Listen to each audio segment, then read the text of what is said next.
we're live, Mayor. All right. It's a lot of people. Your whispers get us forward. ASMR. For posterity. All right, here we go. Welcome to the regular meeting of the Helotes City Council. It is March 12th, 2026. Time is 7 p.m.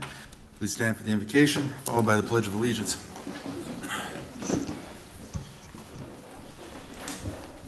Father God, we come before you and with a heart of praise, a heart of thanks, and a heart of sorrow. We thank you for all the mercy you bestowed upon us. A heavy hand of sorrow for a precious life that was lost 10 days ago. I pray for the family of Charlie Hastings and the wealth that he brought to his community. Another tragic life lost. I pray, Lord God, that in this evening, as we honor you, that we'll be able to think clearly, speak precisely, and make decisions with your wisdom. Grant us that grace today, I pray. In your name, amen. Amen. I pledge allegiance to the flag of the United States of America and to the republic for which it stands, one nation, under God, indivisible, with liberty and justice for all. Honor the Texas flag. I pledge allegiance to thee, Texas, one state, under God, one and indivisible.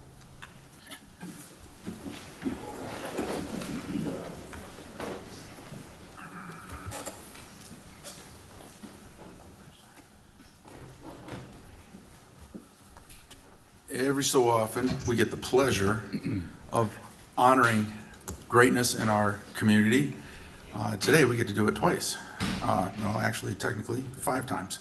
But the first will be to recognize the Sandra Day O'Connor High School Thespian Troupe, 5872, in recognition of the Theater in Our Schools Month.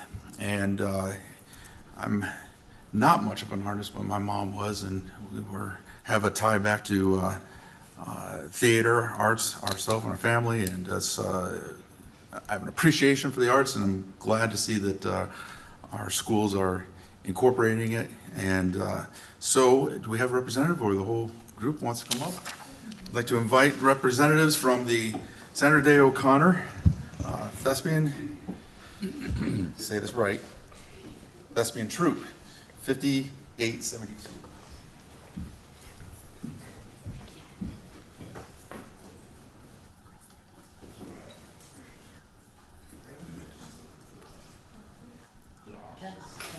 Okay. All right. Read this to you. Recognizing Theater in Our Schools Month for March 2026. Whereas every year in March, the American Legion for Theater and Education, the Educational Theater Association, and the International Thespian Society partner for Theater in Our Schools Month to raise awareness about the significance of theater in children's education and draw attention to the necessity for all students to have access to quality theater programs. And whereas theater is a vital component of arts education, and the arts have been part of life since the very beginning, from storytelling and cave paintings to acting and the advertisements we see today. And whereas active participation in theater contributes to the heightening of students' developmental skills, allowing for success in the future through speech development, analyzing nonverbal communication, problem solving, leadership roles, listening, understanding human experiences, adapting to and respecting others' diverse ways of thinking. And whereas, as a creative outlet, whereas the beginning steps towards a professional career, theater programs in our schools and communities shape the future by continuing and improving diversity, creativity, and culture. Now therefore, I, Mayor Rich Whitehead, together with City Council, proclaim March as National Theater in Our Schools Month, and recognize the Sandra Day O'Connor High School Thespian Troupe 5872, and urge all citizens to celebrate theater programs and the students that participate in it as we work towards a future where theater education, creativity, can flourish within the Helotes community.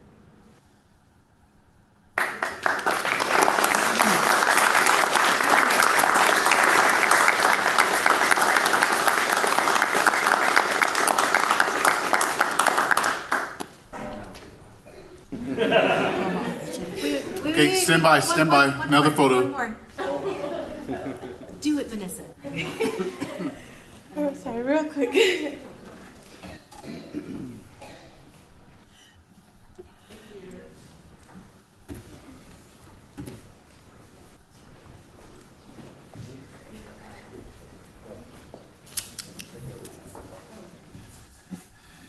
Every so often, I have a recurring nightmare where I'm in a movie and I can't remember my lines. So I read better by script, so a lot of words. At this time, we have some certificate of achievements and badge pinning highlighting the Helotes Police Department and the recent promotions. And for this ceremony, I'd like to turn this over to Chief Randy Deere.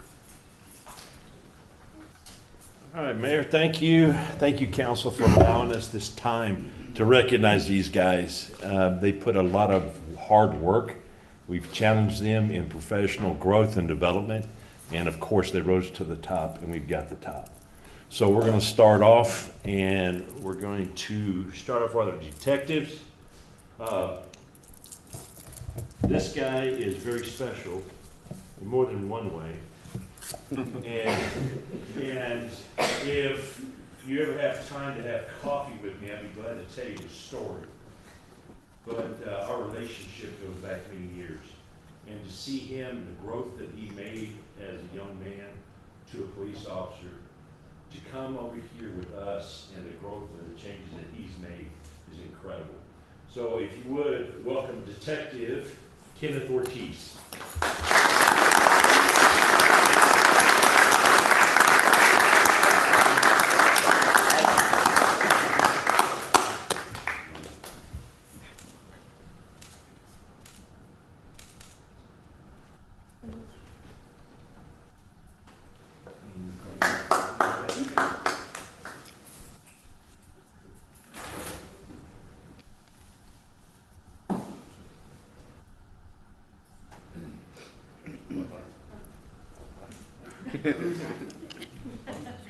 Council.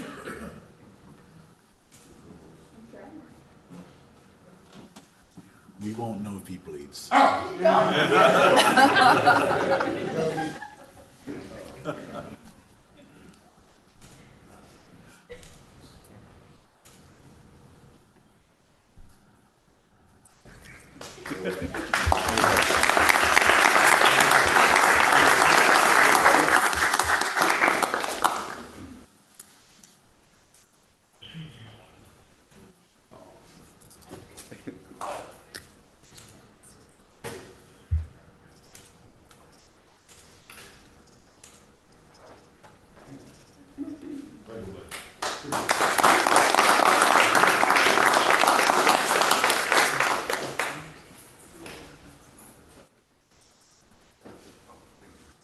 This next gentleman, man, he's not been with us a long time, but the skills that he brought, his intelligence and willingness to help, and just diving in full speed ahead. And I'm just so proud of him for taking the leap and taking some challenges and just met them head on. So would you please welcome Corporal Aguirre.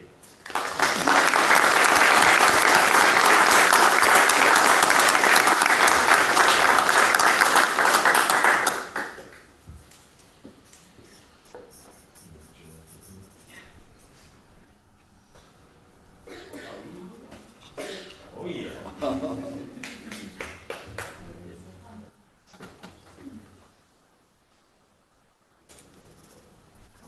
Okay.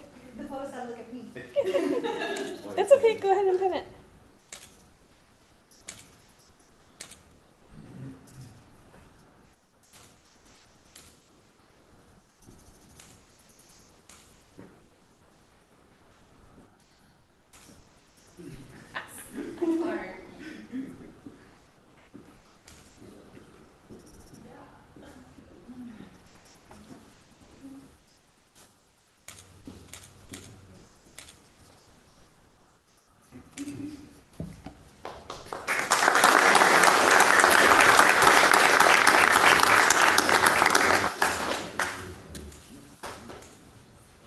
All right, we're going to step it up to the sergeants.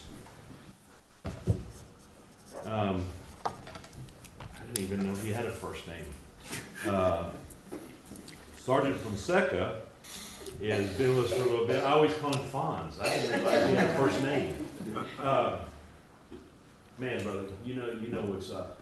You saw what you wanted, and you have dove in, and you have fought, and you have kept raising the bar. You challenged your shifts.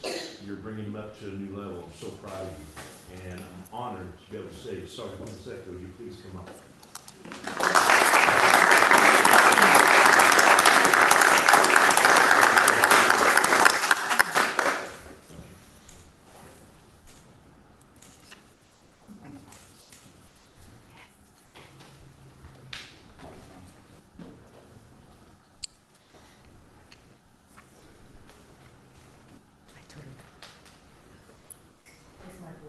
Yes. Hey, I'm not crying, you're crying.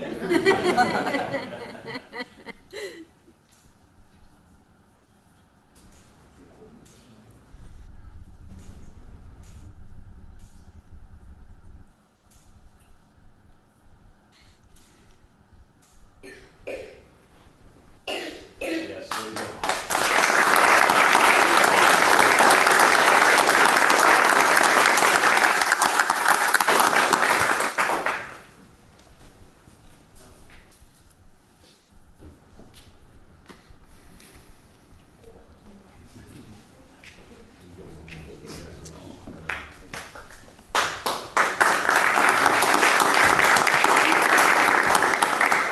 Okay, last but not least, Sergeant Moreno, he's only been with us a short time, but he brings tons and tons of experience.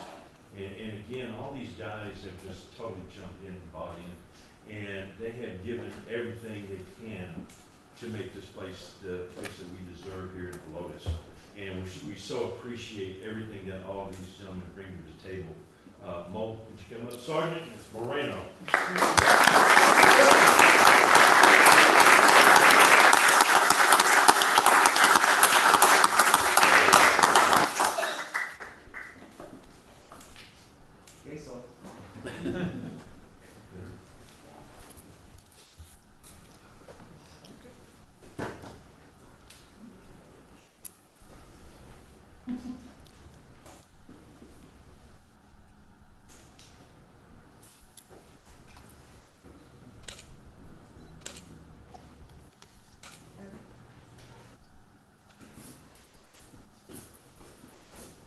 Go, Bryce.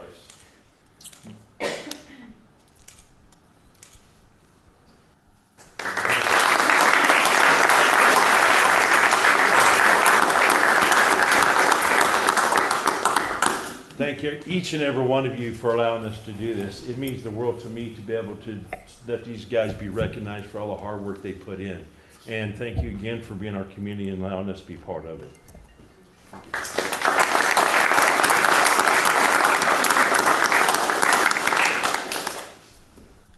Thank you very much, and congratulations, and thank you for your service.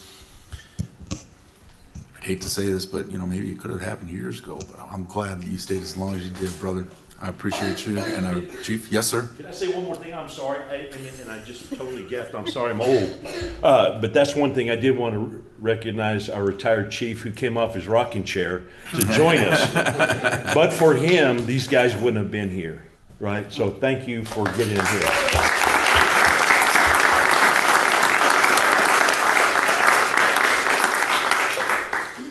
Small organization doesn't have a chance to promote very often, but that's one of the reasons why putting in the extra hours, putting in the extra efforts, and we're like, well, what's the difference? Well, the difference is when there is an opportunity for promotion, it becomes glaringly apparent who deserves it. And so thank you very much, gentlemen, for your service. I appreciate you.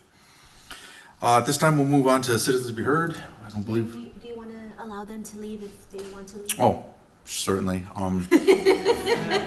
I understand there may be better offerings for some of our personnel than hearing some of these. If you would like to seize the opportunity to flee the scene, you are invited to. Congratulations. Hey, congratulations. Congratulations. Congratulations.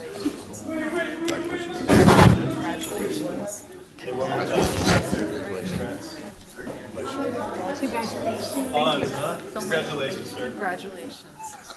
Congrats. Congrats, Mo. Really?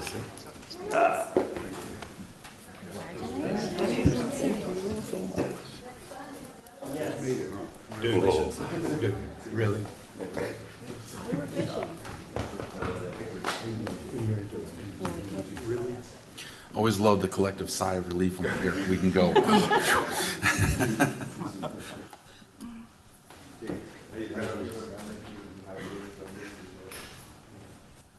All right. This time, and there were 4. And then there were 4. The faithful 4. Moving on to citizens be heard. We don't believe we have anybody here. Anybody signed online? Nobody signed up. Okay. In that case, we'll move on to the consent agenda. Looking for a motion and a second to approve consent agenda items number 5 and 6 is written. Mr. Mayor, I'll make a motion. Motion by Sanders, second by Second. McGowan. No discussion needed. All in favor of approving consent agenda items number 5 and 6 is written, say aye. Aye. All opposed? Motion carries. Next, looking for a motion and a second to discuss and take action on item number 7 as written. This is your person. Motion. Motion by Cato, Second. second by Sanders, and this is for the nomination of Marcos Pesquera to fill the vacancy of Place 3 Helotes Ethics Commission with a term expiring in May 2027. Sure, any discussion? No, he's a great guy. Okay. Other than that, no. I mean, he's been in the medical industry for many years as the executive. So he's been around. I just want to say thank you to anybody that wants to volunteer in any of the positions that we have here in the city. So this is one that doesn't get utilized a lot, if at all yet, but and hopefully never. But thank you, Marcos, for stepping up to fill this position. Jen? Okay, with no further discussion, all in favor of approving the nomination of Marcos Pesquera for Place 3 on the Ethics Commission, say aye. Aye. All opposed? Motion carries. Looking for a motion and second to discuss and take action on item number 8 as written. I'll make a motion, Mayor. Motion by Sanders, second by I'll second. McGowan. And this is a 1-year extension of our current vehicle maintenance contract with Gonzalez Automotive Services, doing business as Mander Automotive. This extension would carry us through, currently goes through August 24th, 2026. It would be extending for a year past that, a 1-year extension of that. Say again? This is a 1-year extension to To September of 26? No, August through 26. August of 26. August 26th. Through August 24th to 26th. That's correct. So So we're happened exercising with the dates? option understood. one Let me out of the 2 option years. We're entering we are solidifying with the documentation the first extension. So what we did most recently was we went through and we looked for all of our contracts that we have, that we know of, put them on a spreadsheet, started looking at it, and it's like, okay, wait, we need to do some cleanup on some of the things. So for this one, it had actually gone beyond the date. We're just making sure that we are in proper order by having a document in place. So entering into this extension allows us to continue utilizing the service for this first year's extension. It does close out in August of this year. Okay. With an option at that One time final to do afterwards. one final, and it As was an originally a 3-year contract, correct? That's accurate. That was competitively bid. Accurate. So yeah, great company, no issues at all with this. You answered my question, so no other issues. Okay. David? No issues. Okay, with no further discussion, all in favor of approving item number 8 as written, say aye. Aye. All opposed? Motion carries. Oops, that's a 0 right there. Okay. Looking for motion and a second to discuss and take action on item number 9 as written, which covers the closure of roads, associated roads for the Carnival Parade We have a motion? I'll make a motion, Mayor. Motion by Sanders, second by? Second. Second by Cato. Okay, sir? I guess my only question, so do we have kind of an anticipated, I know it would be a rough order of magnitude, but do we kind of have an idea what we believe this year's cost will be? I realize, looking at the background information and remembering last year, we had to pay a little bit extra because of the reconfiguration of Bandera Road with all the turn lanes. So it actually went up because we have to hire more cops. And I think O'Connor doesn't provide any of their NISD folks as well. So do we have a rough order of magnitude? The costs are listed up there. The costs have gone up percent-wise significantly over the last couple of years, and as you pointed out, we have done a significant, compared to historically, a significant additional amount of barriers and blockades, particularly with the added dangers of people running across Bandera Road, along with the personnel required for the traffic flow. But there's our associated costs up on the screen. And I don't anticipate that it will be the same cost. I think it will be a little bit less. I won't say exactly how much because I don't know at this point. We'd still have to source out the same or so additional officers at the traffic control points and all that, but we don't have to do, the engineering cost is not the same. And so it will be, we anticipate it to be less. Because I was thinking the same thing, a lot of lessons learned, because last year was the first time we did it that way, assuming a lot more of the responsibility with traffic and stuff. And I know this is just really kind of a formality, but it's just a question I had. I'm happy to hear that 2026, right, this May, that it should hopefully be somewhere in that ballpark. Yeah. Okay. Okay. Dave? No issues. No? Okay. With no further discussion, all in favor of approving item number 9 as written, say aye. Aye. Aye. All opposed? Say nay. Motion carries. Okay, for this final item, doesn't require a motion. There's no action to be taken. It's a discussion and give direction. And part of it is to bring up a policy change or discussion of policy change. As we look in our employment, it's written in such a way that handles pay, and this is something that really only applies to police, fire, and dispatch. Disproportionately more for fire because they work 24-hour shifts versus 8-hour shifts of dispatch and PD. But essentially, and despite great attempts to figure out how this came to be, wasn't always this way. We really kind of haven't been able to figure out how we ended up where we are. But we are in a really unique place compared to how other cities do it.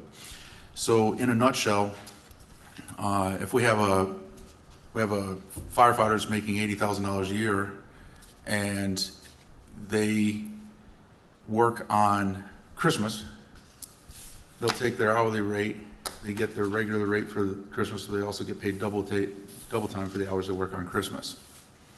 The person that is not working gets full pay for not working that day. So they get their entire salary plus an extra day.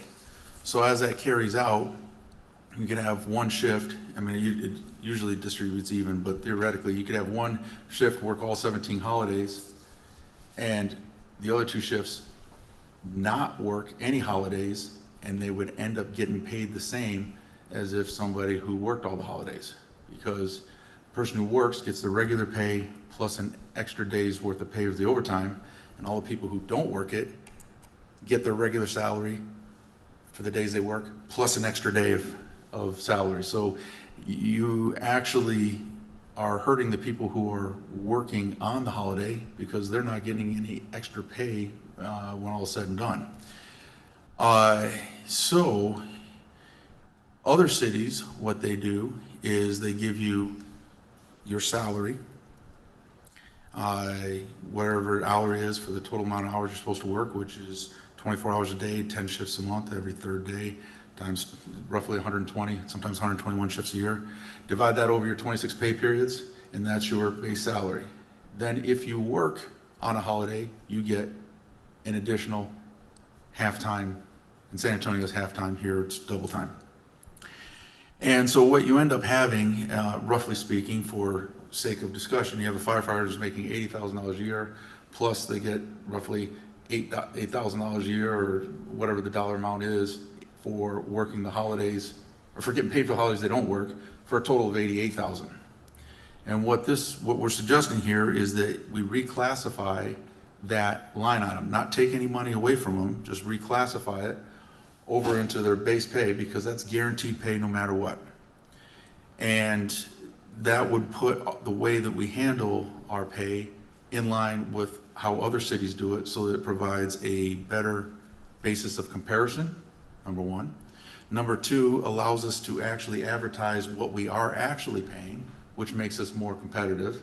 So for example, on an entry level, if we're advertising 60,000, we can actually advertise 66,000, or whatever the dollar amount equals, because that is actually what they're getting paid, as opposed to what Chief Hunley used to always tell me. We got to tell these guys, yeah, it's this amount, and other cities are paying 65, but you really get this other amount as well too, and then you add that in there, and then do your comparative analytics from that point. As a way of proof for what I'm saying, I have, unfortunately, I did my best to redact numbers, and we will have on file a properly redacted. This is my paycheck from City of San Antonio Fire, to explain how it's done. And as I'll show you, and I can pass it down if you want, and I'll explain it here and then pass it down. This is a regular paycheck from February, which did not cover a holiday.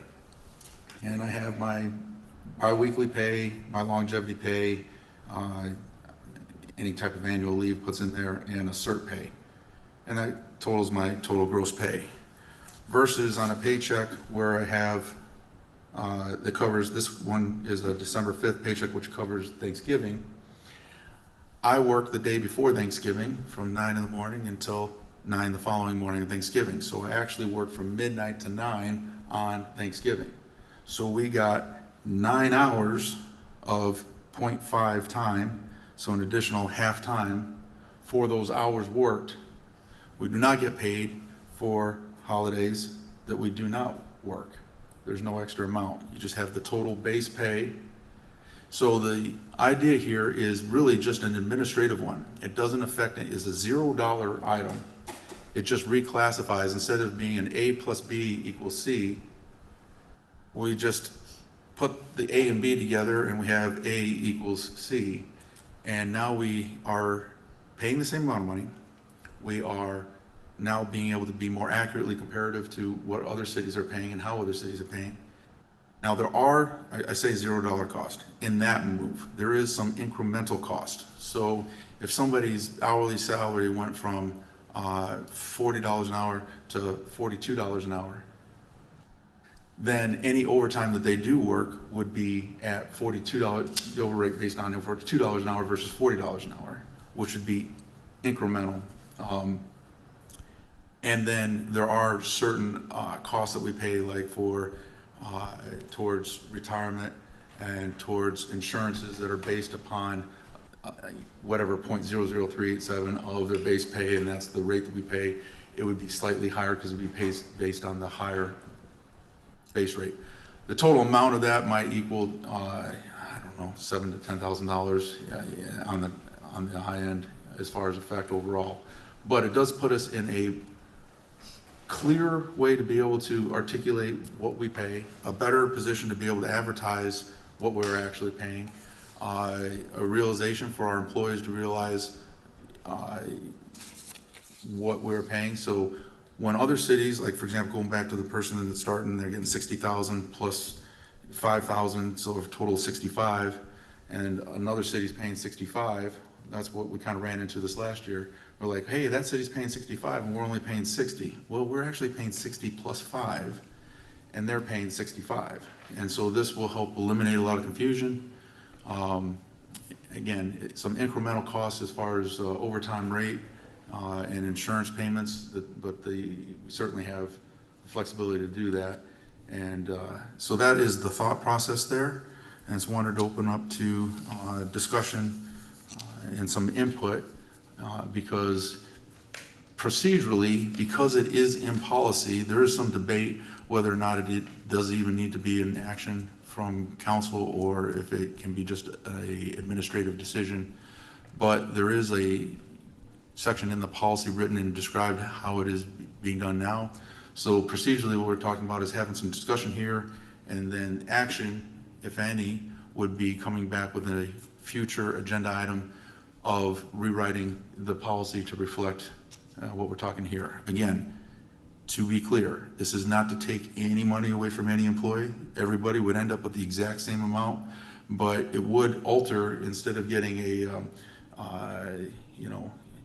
standard check, a little bit higher check for the day that you didn't work on holiday, all the regular checks would be a little bit higher. And then, of course, you would get your holiday pay differential for any hours that you actually worked on holiday. So it's at $0 as far as what the employee receives. It ends up being the same. Although it started the same, correct? Well, first of all, going through this policy, it does need to be updated. I struggled with where certain things were within the policy, like non-exempt shift employees, where we don't talk about that when really the paragraph before we probably should be talking about it. My question though, so is my understanding Diane, HR, was doing a study or gathering data from a bunch of other municipalities to see how they do this? Because Mayor, you're talking about the way San Antonio Fire Department does it, correct? Well, so San Antonio and roughly 2,000 other municipalities that I'm aware of, I would know of 0 that do it any differently than what San Antonio is, with the exception of Helotes. So I worked on legislative for San Antonio Fire Department, and we go to conferences, and one of the biggest things we're doing is contract negotiations. And so we pour over every single contract nationwide, not just hourly pay, working conditions, cert pays, different line items. If you look on here, we end up with like 7 or 8 different line items for different ways to be able to tuck in, which we do here at Helotes as well. You know, cert pay for this, or EMT certification, paramedic certification, this certification, wildland certification, hazmat certification, all these different plus, that's what we refer to as base, FLSA overtime, plus, all those cert pays. And so not once in 21 years with the department looking at this and working with departments across the nation as we work in contract negotiations and lay out everything, and it is to the penny because it is collective bargaining where they're working and bargaining against the city, and there are thousands and thousands of man hours just in San Antonio spent on doing this. So the data is really irrefutable. The common understanding of it, however, is very complex. Approximately less than 1% of the population outside of the fire department understands how fire department pay, including our city attorney. Our city attorney was under the impression that San Antonio firefighters get paid the same way as fire, and he was quite insistent on it. And I had to explain to him the 9 hours, it is not the same. And he still has having a challenge wrapping his mind around it because he feels, well, you get paid for holiday time. No, you really don't. You get paid for 10 shifts a month, 12 period, and any hours you work on a holiday is extra differential.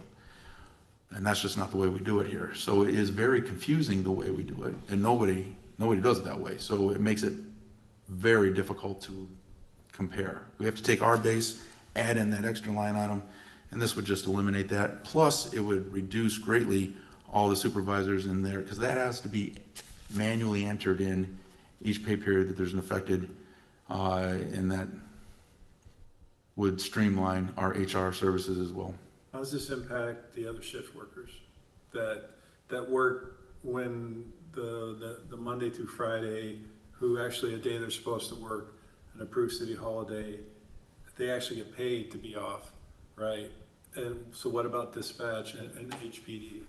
So dispatch and HPD, this would apply to them as well, because they currently fall under the same. So as far as shift work, they're not working Monday through Friday. They're working their days, and some of their days fall on Saturday. They work, the this day, that day, that day on 8 hours. It's a rotating thing, but they fall under the same policy as fire. It's different than what we call, and in what is termed by FLSA, or Federal Labor Standards Association, I forget what it's, Act. Federal Labor Standards Act defines two different work categories. One is the 40-hour week, which would be like office staff, and the other is shift work. So office staff gets paid overtime over 40 hours. Fire has to work at least 53 hours before they get an hour of FLSA overtime. When you average out, whether you work 48 96s like they do here, or 24 48s like we do in San Antonio, on a 21-day cycle, you work 7 24-hour periods, which equals an average of 8 hours a day, 7 days a week, 365 days a year, which is 56 hours a week. And that's what they consider a 56-hour work week versus a 40-hour work week. So inherent in our payroll is, in fact, we have it as a separate line item called FLSA. So you get your pay period, but then you get that extra 3 hours a week. That equals 6 hours a paycheck. And San Antonio further complicates it. Instead of doing 6 hours every paycheck, they give you 9 hours on 2 and 0 on a third, just to make it extra complicated. For that purposes, we have that built in. We cover FLSA as well too, because that is federal law. This wouldn't affect that at all in any manner whatsoever. But it is different than, say, office staff that works Monday through Friday and they have holidays. We get paid time off, or firefighters get paid time off. They get the opportunity and paid double if they work on a holiday, whereas office staff don't even have the opportunity to work, let alone get the double time. I'm going to shift gears just quickly, and then I'm going to let my other colleagues, because I know they probably got questions too. So we're talking about getting paid shift workers, right? Right now, you can get paid even if you're not working, right? It's not your shift. Right. What about leave in general? Because I noticed fire department gets 12 hours, and everybody else that's a shift worker gets 8 hours. So Is leave, that a standard thing? so leave is by hours taken off. So if somebody in office takes a day off, they're getting docked 8 hours out of their leave. That's what. When a firefighter takes off, they lose 24 hours out of their sick leave bank. So I want to make sure we don't drift too far. Yeah. Holiday versus leave time, I'm Short. The short I answer, thought we were talking about the policy, so if we're just focused on the pay, then I'll shut up. you're right, it is employee benefits and holiday leave on section 12.2B, but to your point, I think we can briefly say that how we categorize a line item of pay has zero effect on leave, because when you take off however many hours, and that goes against your sick bank, and you still get paid for those 24 hours. It's just paid out of sick bank versus out of your idea. So it's a $0 change. It's more clerical. Instead of handing them 2 paychecks, hand them 1 paycheck. No, I got the money thing, so I'm good. I'll let my colleagues speak. Jen? So I think one of the confusions that you had is our agenda reads, employee benefits section 12.2B, holiday leave. And what I hear the mayor saying is really the discussion is how combining holiday leave into base pay. Am I correct? Is really the discussion we're having tonight. The discussion is that it is very confusing on how we handle holiday leave, because we pay 4 hours worked in that line item. In that section, it covers both. If you work, you get paid double hours, and if you don't work, Right. you get paid for the days you work, plus you get an extra day of pay, which nobody else does that. So you're proposing that we combine holiday leave and base pay is basically the bottom line, what you're proposing. Holiday leave, right, but not holiday hours worked where you get paid double time. You still would get paid double time for hours that you actually, for the person that actually works it, they get the double time.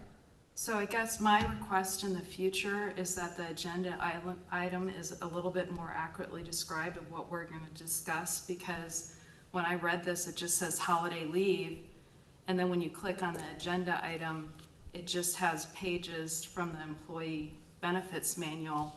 There's no city council agenda item request form like every other thing. So you know, for me, I know how to call and start getting information because I'm a council member, but for our employees, or I'm sorry, not employees, our citizens, I just don't think this is accurately posted on an agenda of what we're discussing tonight. When you look at our City of Helotes, you know, manual for councils, it says that the agenda is sole means of city council to take official action or discussion, right, like we're doing tonight. And underneath it says public notice of the nature of the issue being presented for council action and or information, or B, the council an opportunity to study the issue before a public discussion can take place. For me, So- just a generic saying, you know, So do you have anything A to contribute to the discussion. discussion of the topic? You're really kind of straying out just to keep us under what you're saying, guys, what we're talking about. You're talking about how the item's written versus what the. I'm asking that in the future, when the mayor puts an agenda item on, just like we're all required to as council members, if there could be just a summary page saying what you're presenting, so we can properly prepare, because I feel kind of blindsided by this because, you know, I don't know ahead of time. I kind of thought I knew what it was about by asking some questions of city staff. That's all I'm asking.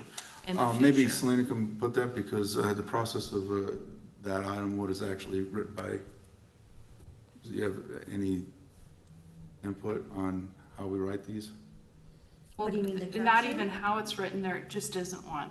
There's no, just like every other agenda item has one of these executive summaries. It's called the item agenda request form to tell us as council members and the public what's being discussed in advance of the meeting. It's just, you know, very vague. So that's just one request. I don't want to get too off topic, so moving on. When you say there are other cities and 2,000 cities who do this, my research just doesn't bear that out. Large municipalities like San Antonio, Houston, Austin may do this, but cities that are comparable to Helotes like Chavano Park, Fair Oaks Ranch, none of those cities combine the holiday pay with the base pay. So I guess I'm just confused because, and again, it's kind of hard to research when you really don't really even, you're not even sure what the topic is. But what I looked into just shows that other cities like Helotes just do not combine these. Well, it's because other cities don't have holiday leave pay. So you're actually, I can appreciate the way you look up, and the cities that you mentioned, they actually do it the same way as San Antonio. They don't have a holiday leave pay where you're paid to not work. They have a holiday pay differential. And you won't, when you research, they're not gonna say, we are combining these two, because they don't have anything. They have one and nothing else. So there's no combination of it. It's just an unheard of practice to pay somebody to not work. It would be like our office staff works Monday through Friday, and we also pay them to not come into work on Saturday. But if somebody comes in and works on Saturday, we'll pay that person double time for coming to work on Saturday, but we're gonna pay everybody an extra day of pay that doesn't come and work on Saturday. And it's just a concept that doesn't even make sense, particularly to anybody that's ever done contract negotiations with fire or understand that. And I understand, to your point, and it is very confusing. How we do it is super confusing to anybody else that has been in fire pay. But that's the best example. Let's just add an extra day of pay to everybody who doesn't work on Saturday. Well, what benefit is that for the person that actually does work on Saturday? They should get extra pay because they're working that extra day. In this case, we are paying somebody double time to work Christmas, and we're paying, so their normal day, if they work the 22nd and the 25th, they're paid for the 22nd and the 25th, and they get an extra day's pay for working on the 25th. For the person who doesn't work, they get paid, they work the 21st and the 24th, they get paid the 21st and the 24th, and an extra day of pay for the 25th that they're not coming in. And so there is no advantage, the way it's written right now, there's no advantage to actually working the holiday. So if one shift works all the holidays, they're getting the same pay as all the people, and having to work all the holidays, as the people that got all the holidays off. So, there is no holiday leave in all those other cities. That's why you won't see it as a combined, because there is no such thing as holiday leave in the other city. There's holiday pay differential. And I'm not suggesting we include that. They should be an extra differential. It's just a reclassification of how we do it. For some reason, however many years ago, ancient history, we parsed it out. Instead of having one line item, let's parse it all, these other line items, and then that's the pay. But it makes it uncomparable to other cities. We will have to do the legwork right now and take our pay plus whatever this holiday, put it together and compare that to other people's base pay.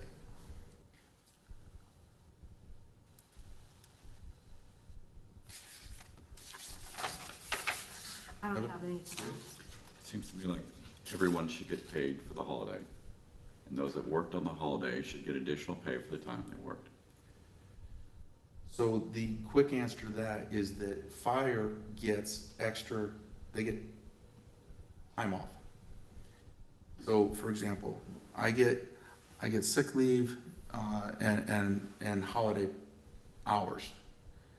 So that goes all into vacation that you can take wherever you want. That is the total time off, paid time off, if you will, PTO. So front office is forced to take their PTO on a holiday, and a fire person that works on the, gets paid double time and doesn't have to use his PTO. The person who doesn't work on there got Christmas off and got all his pay.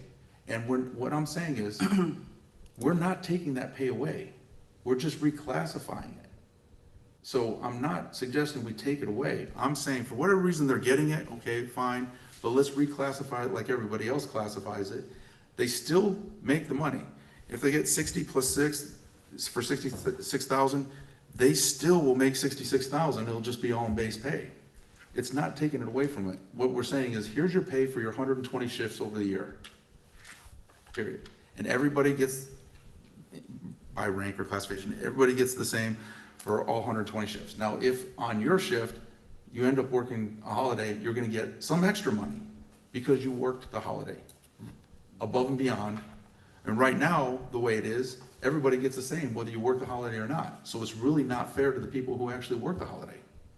And you're saying they have to take paid time off for the holiday, for those that aren't working, not the fire? No, they don't take time I off. thought you said they did take PTO for the holiday. No, they get PTO hours that they can take on other shifts, but like the guy that works the 20th and the 23rd and the 26th, he didn't work Christmas or Christmas Eve.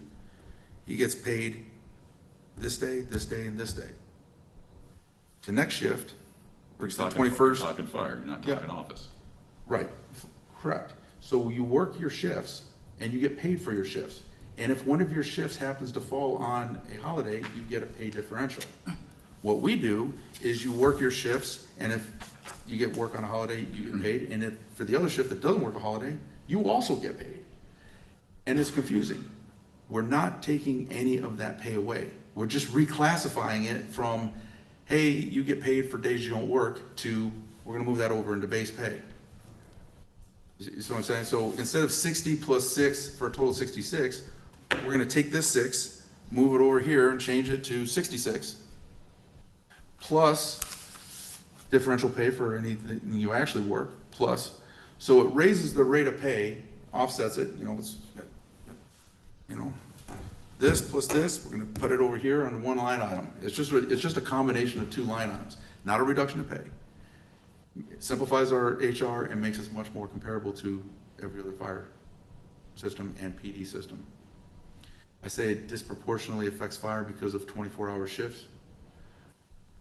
So, like on Thanksgiving, the people that came, I worked the day before Thanksgiving and I got 9 hours of differential. The people that worked on Thanksgiving got from 9 to midnight, 15 hours worth of differential. And the people that worked the following day got 0 because they didn't actually work on the holiday. And that's what we're gonna go to. That's what I'm proposing that we go to for clarity, simplicity, for streamlining in our HR, as well as for better transparency for what we are actually paying our firefighters. what we experienced last year in budget is, firefighters are making 60,000 plus the 6,000, and we're trying to compare them to other departments that are making, 65,000, and they're like, hey, we're only paying 60, and they're paying 65. Well, that wasn't actually true. We're actually paying 66 compared to their 65. And we were actually paying more, but we had it broken down in two items, and we weren't counting the second item. It's a guaranteed pay that we're paying no matter what. You don't work, we're giving you this money. Here's what you get paid for what you work, and here's what you get paid for not working.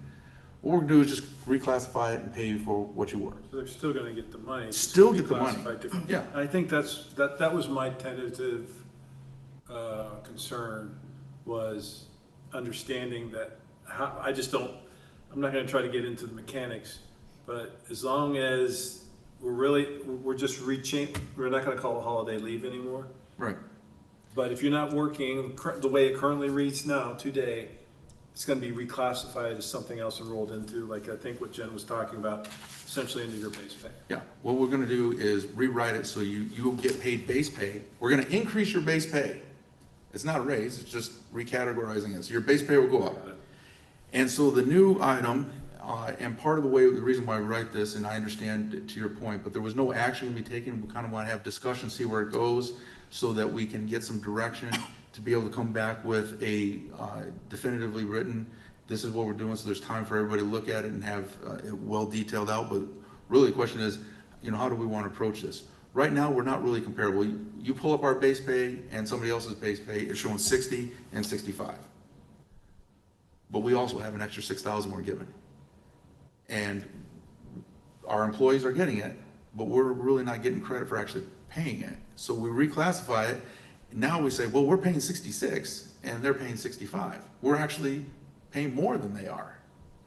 And it is confusing, and depending on how budget is presented, some of our employees either understand that or they don't understand it. There's some confusion on there, but by making it clearer, they get to keep all 66,000, and we realize, well, we're actually higher paying, we're not paying lower, we're actually paying higher.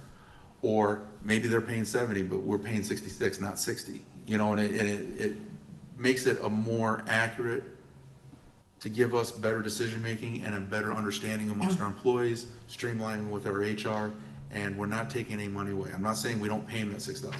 We are still gonna pay them for all those days they're getting paid for not working. We're just gonna take that pay and call it base pay. So we're rolling their holiday pay into base pay. The holiday leave. The holiday, yeah. Holiday leave. Yeah. Into base pay. Yeah. Which is what most companies do, Yeah, exactly. regardless of whether they're not governmental or not. That is correct. Okay. That makes sense. Any other thoughts or, Sabrina? So why now? If this is the way 2,000 other municipalities do it, why now? You've been mayor for 5 years. Okay, well, if we want to do the personal attack thing, That's not a personal attack. I'm just trying to find out why the timing. okay, sure, fair, okay, let's approach it that way. Number one, I never really knew until about maybe 2 years ago that was being done. I'm like, wait, what? And trying to wrap my mind around some of the cell phone allowances and some of the other things that we kind of dispense and change with, because you're not intimate as mayor, as one of you or somebody will find out when you get in there, you're not intimately involved with every iota until you look at something, you investigate. When I saw this, I'm like, that doesn't even make sense. And it took a while to even wrap my mind around it. We went through budget season last year where it became an issue because we were comparing our base pay with other cities' base pay and not adding in our Part B of base pay, guaranteed pay. And so therefore we weren't making clear comparisons. And that became evident. We made our decisions. We know we're getting ready to do a salary survey. So I've actually been talking with Henry for months. And finally I put this on, let's at least have a discussion question so we can talk about it and prepare for this next budget season as we are about ready to release the RFQ for salary survey so that we can have accurate information and be accurate in our comparisons. So when we take a look and we want to pay, if we want to pay more than what everybody else is doing, great, but we'll be doing it based upon accurate, Comparable data. comparable data. Apples to apples. Apples to apples. Right now, we have apple and orange comparing to their banana. Well, let's put our apple and orange, so it's a banana, so we got banana and banana, you know, let's make it comparable. And then you can make whatever decisions you want, you can pay. And again, this is not about taking a penny out of their pockets. Whatever reason they're getting this money, they're gonna keep it, but now it's gonna be distributed on an appropriate basis so that everybody gets all their money that they're already getting. And the people who actually work will actually make a little bit more than the people that got all the holidays off. Incrementally over the year. Right.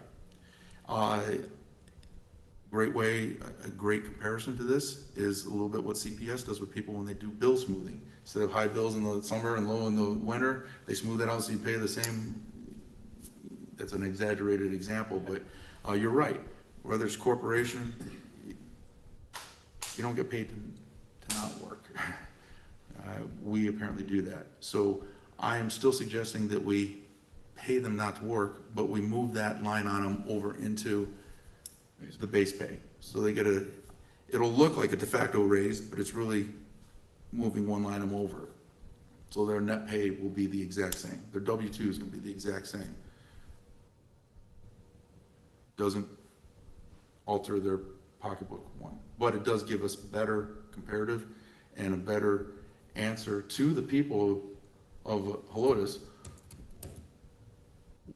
So it's not confusing to them. It's like, well, why are you paying them? Okay, you gave them a big raise to make them even, but they also get this extra money, so now we're paying them a lot more. Or, hey, we're still low, even when we calculate it, and so we need to add a little bit more. It makes it easier and more accurate for our decisions on council for budget. So why? Want to get this done before budget? Why now? I've been trying to work on this for months. We've been going through and trying to figure out the data. There were like some other issues had kind of come up over the holidays and whatnot. Finally said, let's get some discussion, sort of some direction. Does this make sense? Does it not make sense? Does it provide clarity? This isn't, again. Shouldn't affect the budget. It really doesn't, except for incrementally for when you have, our insurance premium goes on 0.000185 of, you know, base salary.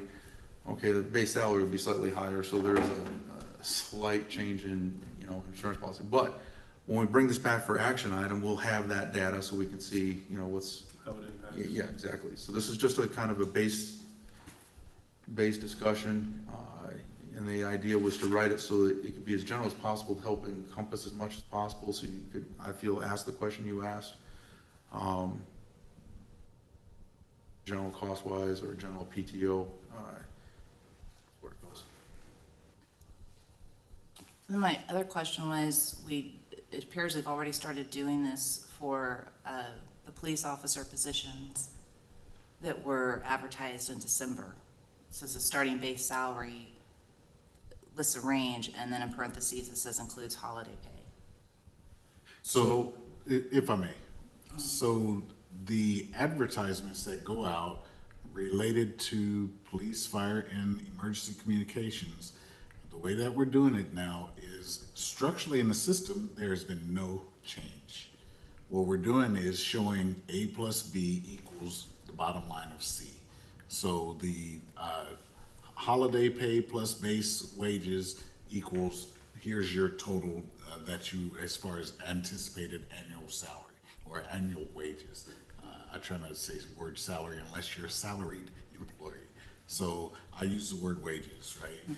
And so so we do that based on all the conversations that we've had so that people can actually see that dollar amount because it is a projected guaranteed pay for the year.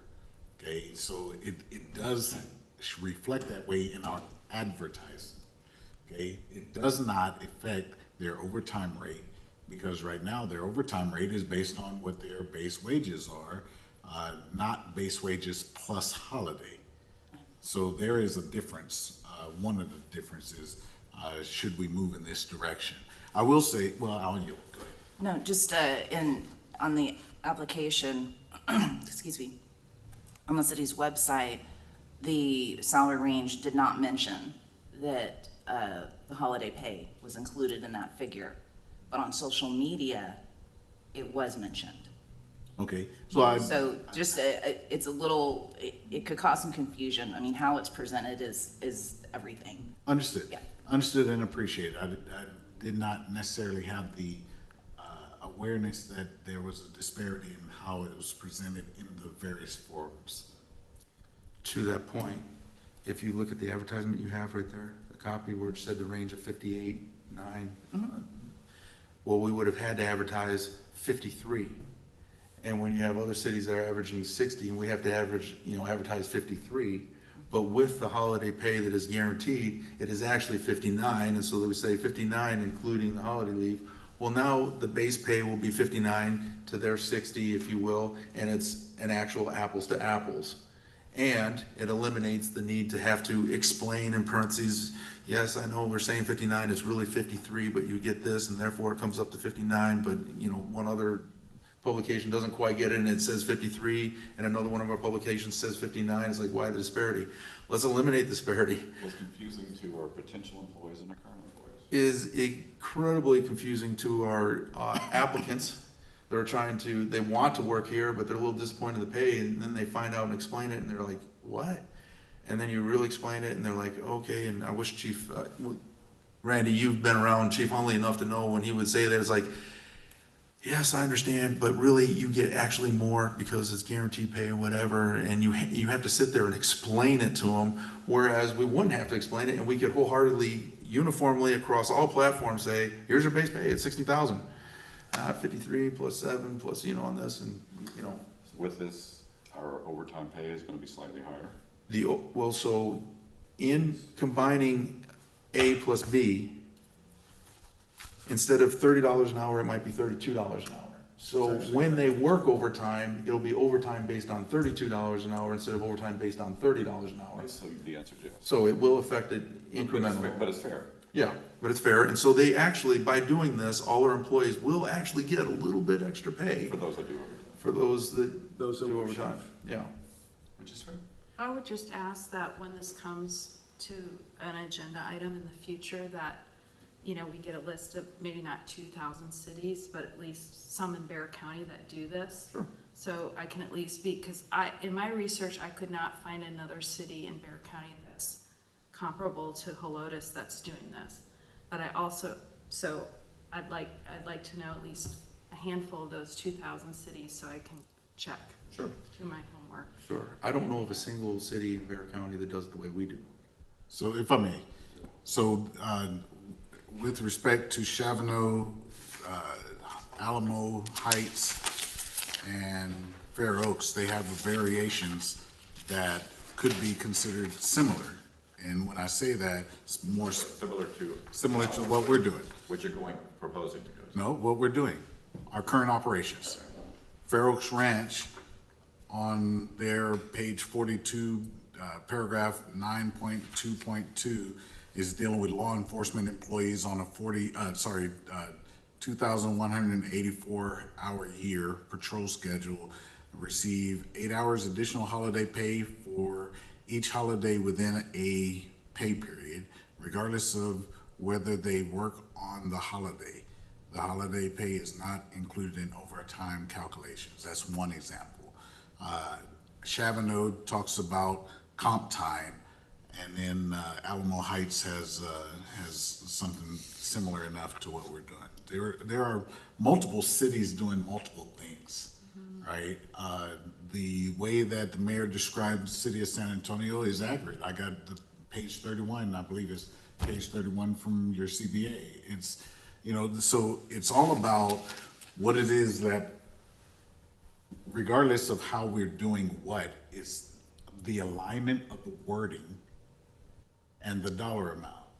That is the bottom line.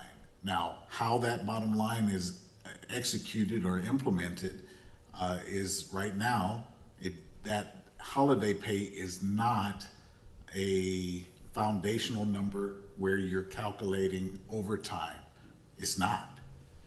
In the future, if we go to what we're saying, roll it into the base, I'm okay with that if that's the answer. Ultimately, that puts more money in the pocket of the individual that's working. So we're, to be clear, but again, we're not the only ones that actually do what we're doing in essence. There are some within the region and Bear County more specifically that do something either like or similar enough to what we're doing.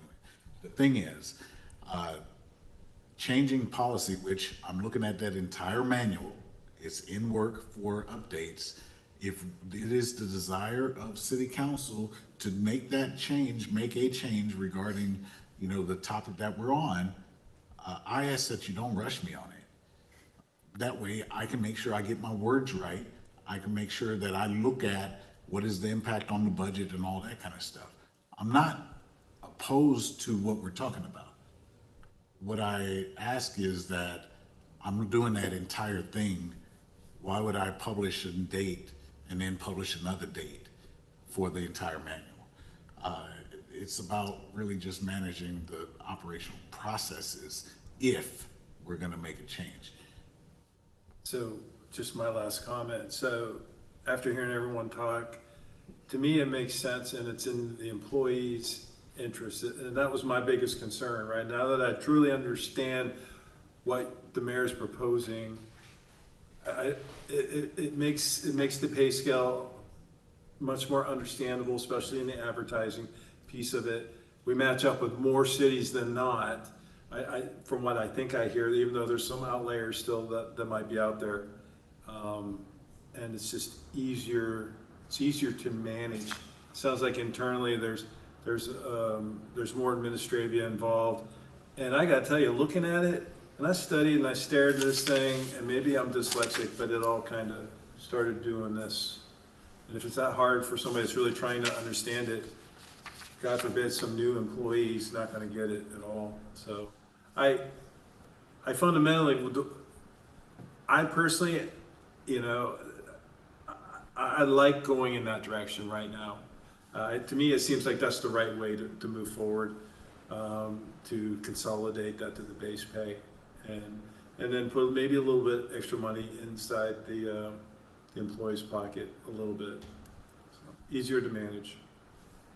Just my 2 cents. So again, whatever the decision is, of course, we as a professional staff will support, will go forward. I know that today is not a decision day, right? I do ask that as we think about this, I also think about what the current budget is versus others. Total number change, I can't tell you that, not right now, right? We can put a calculator together and say, okay, it could be near X, Y, Z, right? But the thing that I have a concern with is for those things that are based on, our rates are based on base wages. My concern is if we change in the year, are those other entities that we're paying based on base wages, are we gonna get touched a different way than we thought? So is it, your concern is implementation? Implementation, If we were to make this timing. change, roll it out, timing is everything, roll it out I think as it's a new, timing. at the end of You the know, budget, or the new budget year? I would anticipate, and my talking point would be more aligned with the next budget year.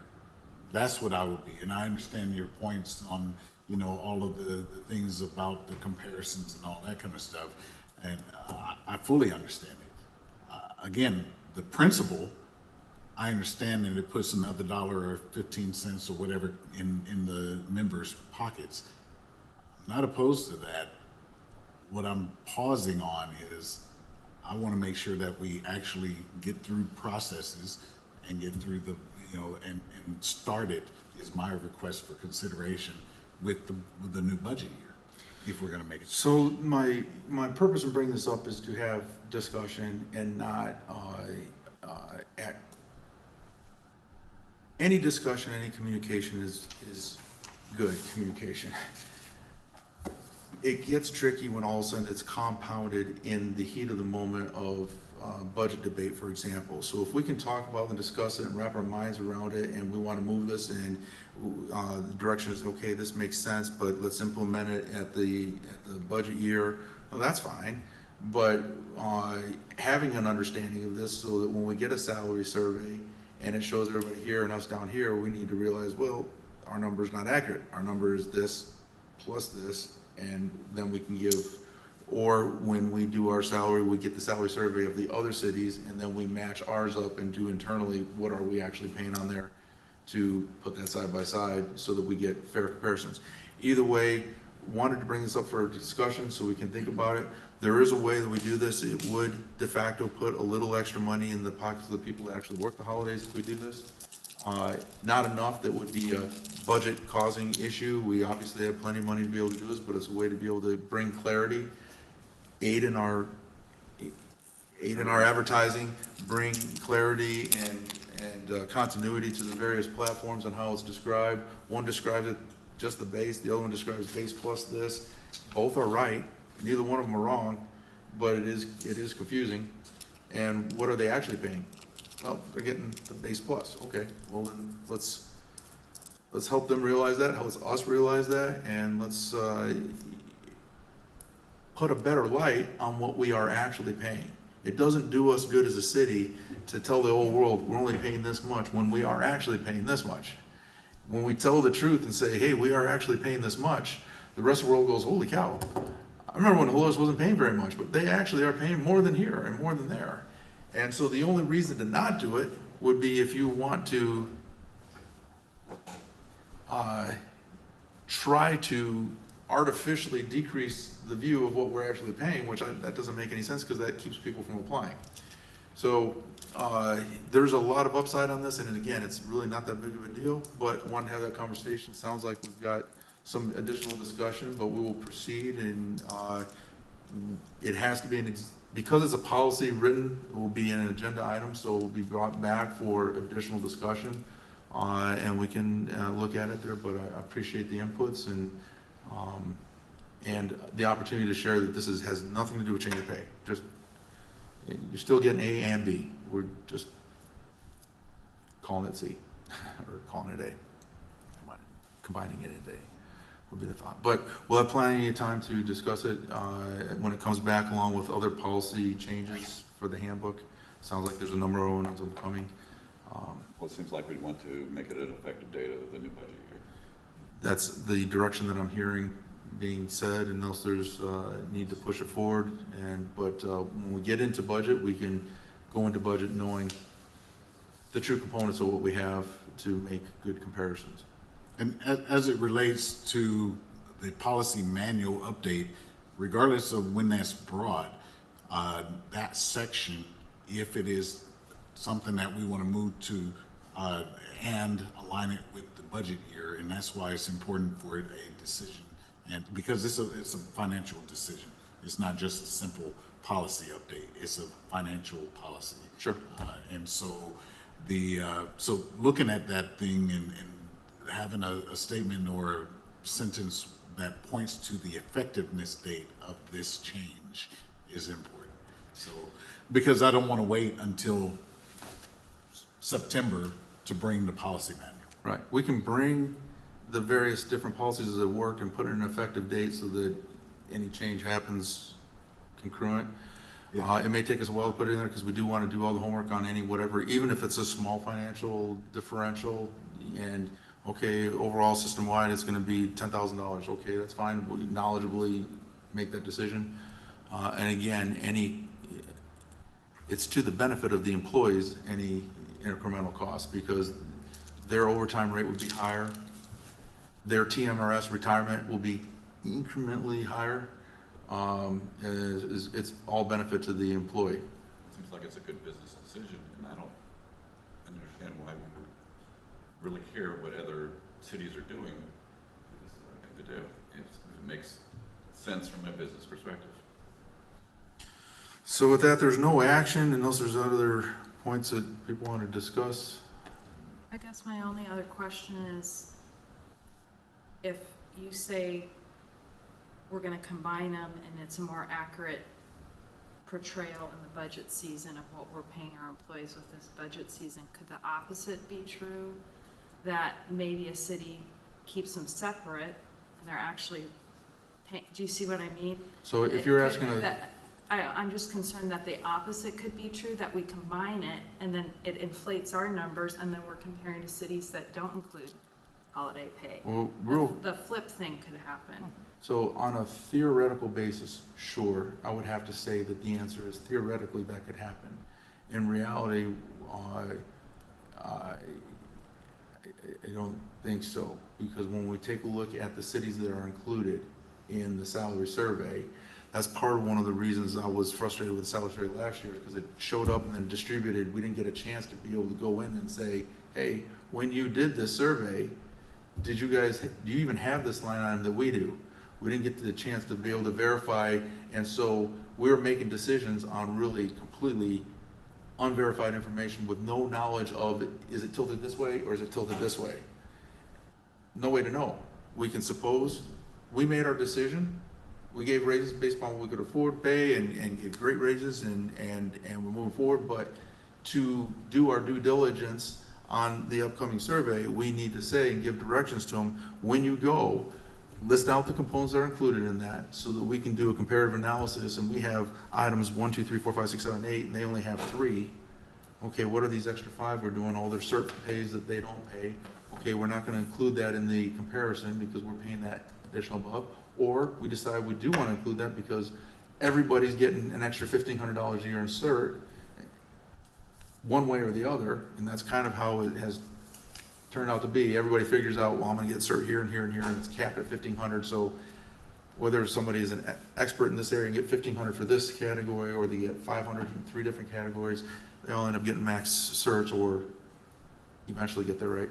And when we're doing a survey, should we be asking for the components in total salary? Well, that's another thing. For all of the surveys that I have been involved with and have done in fire and been a party to through our union, when it comes down to it, there is a bottom line comparison called total pay. No matter what, this is what you're gonna get. You can say you only making 53,000, but when your W-2 says 108, how'd you get that extra $56,000? Well, we have this and we have this and this and soft money here and this and this.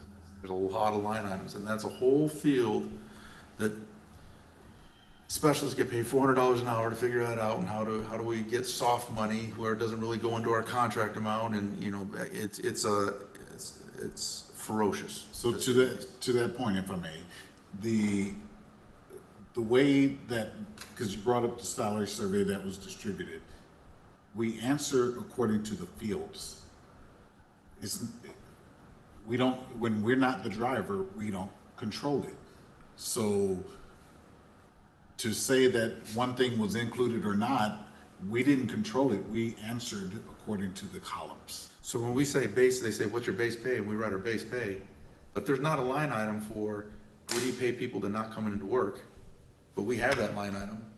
We're only responding with this and not this. And the other people, they pay a higher base pay and don't pay that. And so we're comparing base to base by title, but what's included in the base pay? So I don't want us to go too. Yeah, we don't want to go too far because it's a separate item on our, which we'll cover on the salary survey, but I feel like we got enough direction to be able to at least sustain for here and move forward. Part of it will be in preparation to your question on timing as we're getting ready for the salary survey, so we make sure that the salary survey is meaningful with accurate data, whatever the data says. If the data says, hey, we got to give 100% raises, okay, that's what the data says. If the data says we're paying 20% higher, okay, that's what the data says. Point is, we want our data to be meaningful and accurate. That's really the thrust of the discussion here, that's it. Any last thoughts, or are we good for now? Anyways, again, no action taken on this item. In that case, we'll go ahead and adjourn the meeting. Thank you, our faithful four, for attending. The time is now 8:19. We are adjourned. Yeah. Right, but.